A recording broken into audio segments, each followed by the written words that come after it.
Hello student, welcome back at the YouTube channel the Maharaj institute. आज का topic हमारा है जैक बोर्ड के क्वेश्चन पेपर को सॉल्व करना। जैसा कि आप जानते हो, अभी अभी कल ही जैक बोर्ड का पेपर ख़त्म हुआ है फिजिक्स का, और इस पेपर को आज हम सॉल्व करेंगे और बच्चे खुद से मिलाएंगे कि कौन सा क्वेश्चन सही हुआ है और कौन सा गलत। Let us proceed towards the question paper। इसमें जैसा कि हम लोग जानते हैं कि पार्ट ए और पार्ट बी दो पार्ट्स होते हैं। पार्ट ए में एमसीक्यू मल्टीपल चॉइस क्वेश्चंस होते हैं जिसके कि ऑप्शन दिए होते। ठीक है, आप लोग क्वेश्चन पेपर देख लेना, ऑप्शन उसमें होंगे। हम चारों ऑप्शन नहीं लिखाएंगे, हम सिर्फ क्वेश्चन पढ़ करके उसको सॉल्व करेंगे और डायरेक्ट आंसर बताएंगे, और जो आंसर सही है आइदर ए, बी, सी और डी, उसको हम लोग मार्क करेंगे। ओके, चलते हैं। फर्स्ट क्वेश्चन है यह, when a glass rod is rubbed with the silk cloth the charge acquired by glass rod is. Positive charge है, निगेटिव चार्ज है, पॉजिटिव निगेटिव बोथ है, और नन ऑफ दीज है। वेरी सिंपल क्वेश्चन, जानते हैं हम लोग। क्वेश्चन नंबर एमसीक्यू यानी पार्ट ए का फर्स्ट क्वेश्चन है, अगर ग्लास रॉड को सिल्क पर हम रब करते हैं, इसका मतलब है ग्लास रॉड को हम लोग एनर्जी प्रोवाइड करते हैं। जैसे एनर्जी हम प्रोवाइड करते हैं, that energy is transform to the electrons. Electron पर चला जाता है वो एनर्जी, और वर्क फंक्शन से अगर ज़्यादा हो एनर्जी तो क्या करता है, electron escape out from the glass rod. Glass rod से इलेक्ट्रॉन्स बाहर निकल जाते हैं और डेफिसिट हो जाता है इलेक्ट्रॉन का, है ना। Due to deficit of electron it get positive charge.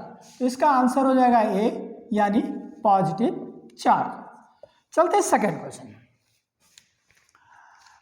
An object has a negative charge of 1 coulomb. Second question में अगर हम देखें तो चार्ज यानी Q इज इक्वल्स टू है 1 coulomb, the number of excess electron on it negative 1 coulomb, right.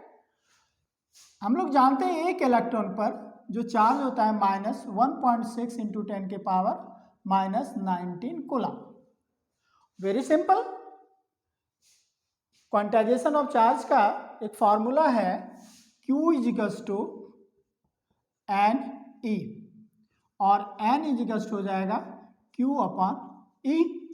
Q -1, यहाँ -1.6 into 10 के power -19, minus से माइनस कैंसिल हो गया और ये हो जाएगा 10 के पावर 19 ऊपर चला गया 1.6, इसको लिख सकते हैं 10 इंटू 10 के power 18 and 1.6।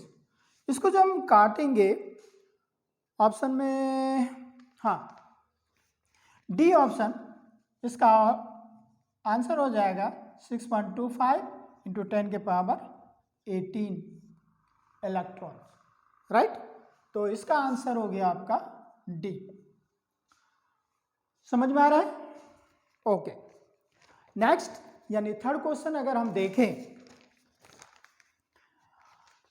A charge Q is enclosed by a Gaussian spherical surface. जैसे ही गॉसियन सरफेस आया, गॉस लॉ को हम लोग याद कर लेते हैं, of radius r, if the radius is double then outward electric flux. Electric flux का फॉर्मूला हम लोग जानते हैं, इलेक्ट्रिक फ्लक्स का फॉर्मूला होता है Q upon epsilon not, right. Q is the charge enclosed by the Gaussian surface, ये total charge है। अब मान लिया यहां पर Q चार्ज है, तो टोटल गॉसियन सरफेस यहां बढ़ा दो, यहां बढ़ा दो, राइट। इसका मतलब it is independent of the radius, और यहां भी देख रहे हैं कि कोई रेडियस नहीं है फॉर्मूला में, so we can say that it remains unchanged, और इसका ऑप्शन है आपका सी, इसमें कोई चेंज नहीं होता। नेक्स्ट यानी डी हम लोग देखेंगे, सॉरी फोर्थ क्वेश्चन देखेंगे हम लोग। The unit of electric capacitance, जैसे ही कैपेसिटेंस में हम लोग जाते हैं, फर्स्ट ही फॉर्मूला है भाई Q equals to c v. Q is the charge contained by the condenser और कैपेसिटेंस बताओ, B is the potential और C is the unit which is known as capacitance, और C is equals to हो जाएगा Q upon V। Q is the charge, इसका unit होगा coulomb, and V that is potential, इसका volt. तो coulomb per volt, लेकिन यहां पर कोई ऑप्शन नहीं है, लेकिन एक ऑप्शन है farad. Farad was the scientist, और उसी साइंटिस्ट के नाम पर इसको बोला गया फैराड। तो फोर्थ का आंसर होगा c, that is farad. Simple है ना। क्वेश्चन नंबर 5 में अगर हम देखें, a uniform wire of resistance 16 ohm is cut into 4 equal parts. भाई मेरे, एक यूनिफॉर्म वायर है, उसका टोटल रेसिस्टेंस है 16 ओम, राइट। 16 ओम, उसको 4 बराबर भाग में काट दिया। हम लोग जानते हैं R is directly proportional to L, 4 भाग में काट दिया तो बराबर L हो गया, लेंथ बराबर हो गया तो रेसिस्टेंस भी बराबर हो जाएगा, यानी हर एक का रेसिस्टेंस हो जाएगा 4 ohm. Cut into 4 equal parts and attach in parallel combination. देखिए 4 है, एक ऐसे ले लेते हैं हम लोग, 1 2 3 और ये 4 हो गए, और चारों के 4 ओम 4 ओम 4 ओम और 4 ओम, इसका A और B है, नेट रेसिस्टेंस निकाल दो आप, क्या हो जाएगा 1/R इजिकल्स टू होता है 1/R1 plus 1/R2 plus 1/R3, और जब इक्वल सारे हो जाए तो n/R होता है, राइट। चलो हम इसी तरह से कर लेते हैं, 1/4 1/4 1/4 प्लस 1/4, वैसे n/4 भी आप कर सकते थे, और ये हो गया 4 1 प्लस 1 प्लस 1 प्लस 1, ये 4/4 यानी 1 ओम। ये हो गया आपको आंसर में A, राइट। समझ में आया, वेरी गुड। अब हम लोग नेक्स्ट आते हैं 6th क्वेश्चन। Drift velocity. हम लोग जानते हैं कि मेटल में जो मूवमेंट ऑफ इलेक्ट्रॉन्स होते हैं उसी को हम लोग बोलते हैं ड्रिफ्ट वेलोसिटी, यानी velocity of electrons in a particular direction, varies with intensity of electric field E as the relation. तो इसमें बच्चों एक फार्मूला होता है VD equals to minus E upon m tau, right. देखिए VD जो है, VD is the drift velocity, E charge on electron, intensity यानी of electric field, mass of electron, and tau that is relaxation time. These two are क्या constant, and ये tau जो है ये relaxation time, average relaxation time है, not relaxation time, average relaxation time. तो सारे electrons के जो एवरेज होते हैं it will be constant. So we can say BD is directly proportional to E और यहाँ पर आंसर है D। तो 6 क्वेश्चंस हो गए हमारे। मैं 10 कराऊंगा, है ना। 10 क्वेश्चंस हम लोग इस वीडियो में करेंगे, फिर आगे हम लोग देखेंगे। नेक्स्ट क्वेश्चन है 7th अगर हम देखें, 2 long parallel wire is carrying a current of 1 ampere.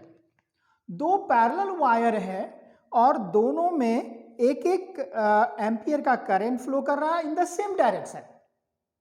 आप लोग जानते हो सेम डायरेक्शन और अपोजिट डायरेक्शन में क्या होता है। सेम डायरेक्शन में फोर्स ऑफ अट्रैक्शन होता है और अपोजिट डायरेक्शन में फोर्स ऑफ रिपल्सन होता है। Direction are placed 1 metre apart. The force of attraction formula होता है बेटे F is equals to mu naught 4 pi into 2I1 I2 upon R, right.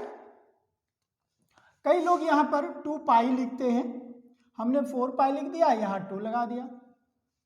इसलिए इसकी वैल्यू होती है 10 के पावर -7। यहां पर 2 और दोनों में 1 एम्पियर का करंट है और डिस्टेंस भी दोनों के बीच 1 मीटर है। यानी आपका आंसर हो गया 2 × 10 के पावर -7 न्यूटन पर मीटर। हाँ है C। तो 7th का आंसर हो गया C। समझ में आए बात?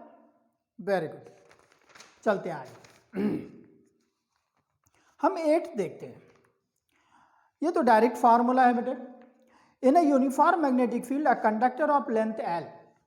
एक यूनिफॉर्म मैग्नेटिक फील्ड है, जानते हो आप लोग, पैरेलल लाइन से यूनिफॉर्म मैग्नेटिक फील्ड को दिखाते हैं।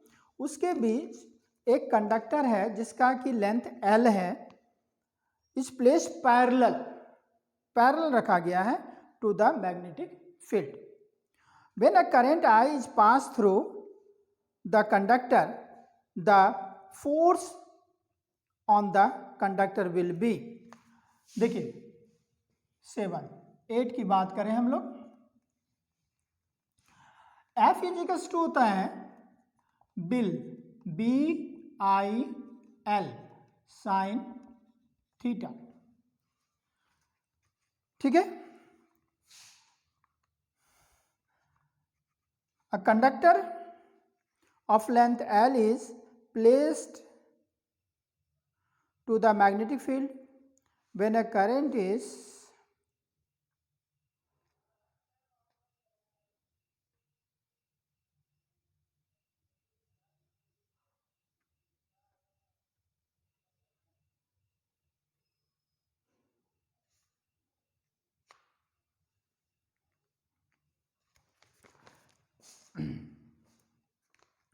बेटा देखिए F इजिकल्स होता है BIL साइन थीटा और पैरेलल है, मैग्नेटिक फील्ड के पैरेलल है वायर का लेंथ।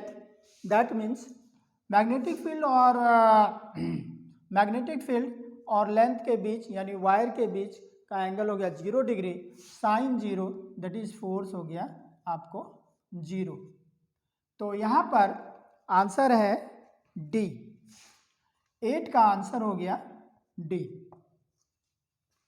चलते 9th question. A magnetic lines of force inside a bar magnet. ये तो बहुत कुछ मतलब 10th क्लास से हम लोग पढ़ते आ रहे हैं, याद है ना। 10th क्लास में एक बार मैग्नेट अगर हम लोग लें, देखो ये नॉर्थ पोल है, ये साउथ पोल है। जब मैग्नेटिक फील्ड लाइन को ड्रॉ करते हैं तो आउटसाइड द मैग्नेट ये जाता है क्या, नॉर्थ टू साउथ। और मैग्नेटिक फील्ड और इलेक्ट्रोस्टैटिक फील्ड में अंतर यही है कि मैग्नेटिक फील्ड क्लोज लूप बनाता है जबकि इलेक्ट्रिक फील्ड क्लोज लूप नहीं बनाता है। तो यहाँ पर क्लोज लूप बनाने के लिए अंदर अंदर ये साउथ से नॉर्थ की तरफ आएंगे, यानी inside the magnet inside the bar magnet ये होगा from south pole to north pole, यानी 9th का आंसर हो जाएगा आपका, 9th का आंसर हो गया आपको डी। डी बहुत आ रहा है भाई। 1 2 और कहाँ गया 3 4, 10 में से 4 क्वेश्चन, 4 का आंसर डी है। अरे एक और आ गया, which of the following material is most suitable for making a permanent magnet. Permanent magnet के लिए देखिए आपने पढ़ा होगा कोर्सिविटी और रिटेंटिविटी, है ना। कोर्सिविटी स्ट्रेंथ देता है, तो ऐसे मटेरियल हम लोग चुनते हैं जिसमें कि कोर्सिविटी और रिटेंटिविटी दोनों हाई हो, और इसके लिए बेस्ट एग्जांपल है स्टील। एल्निको भी होता है, एल्निको इज द क्या एलॉय, मेटल एलॉय है, लेकिन एल्निको यहाँ पर है नहीं, तो बेस्ट एग्जांपल है डी यानी स्टील। यानी 10th का भी आंसर बच्चों लोग डी है, डी आंसर। यानी 10 में से आपको 5, 1 2 3 3 4 और 5, 10 में से 5 का आंसर जो है वो डी है। ओके, फिर मिलते हैं हम लोग नेक्स्ट वीडियो में। फिर 11 से मैं 25 तक फिनिश कर दूंगा। Till then, thank you, thanks.